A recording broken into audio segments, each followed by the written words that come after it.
See some of those breaks in a few clouds for the Lake Norman Freedom Boat Club. Still probably not the best day to get out on the water, but if you do get an opportunity to do so, you'll only be dodging some drizzle and rain. Carolyn, one of the benefits of not being too hot today was the fact that we're not worried about any thunderstorms, which I feel like is very typical for Memorial Day weekend.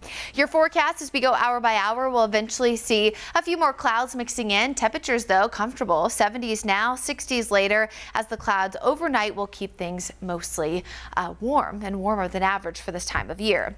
Here's the current setup. We have this spin here over the Outer Banks of North Carolina, which is why those area beaches still seeing medium to high rip current risk, whereas improvement from Myrtle Beach all the way down towards Savannah. As it does so in that low churns, the winds there are still picking up pretty notably. But the wraparound moisture here from that low is what's kept some of that drizzle and mist in the forecast for a few spots locally this afternoon and evening. We saw some of that impacting Charlotte Motor Speedway earlier. As of right now, race is on.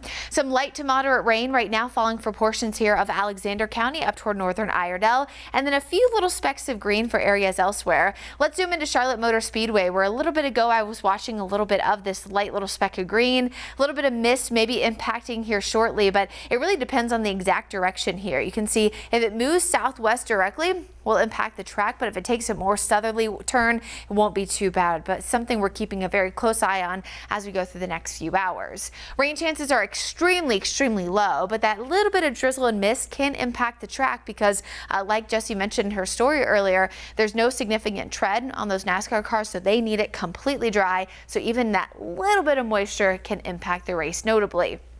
Now we are going to see again some of those showers lingering off and on, some of that light rain till about 10 o'clock this evening. After that, things do improve, but I am going to be watching some of that drizzle maybe redeveloping overnight as we do see a lot of patchy fog returning to the area. This looks to peak right around 4 or 5 o'clock tomorrow morning, so maybe giving yourself a few extra minutes on the roads. And sometimes with those low clouds, you can get enough moisture that some of that little tiny bit of rain starts to fall from them. But overall, rain chances tomorrow are pretty low, 20 to 30%, kind of like what we saw today. A little bit of sunshine peeking through could allow for an isolated thunderstorm, but it is not a substantial threat by any stretch of the imagination. I think the biggest difference tomorrow afternoon will be more sunshine, allowing for temps to reach the upper 70s. Same song and dance on Wednesday before we eventually return back to the low to mid 80s as we approach the weekend.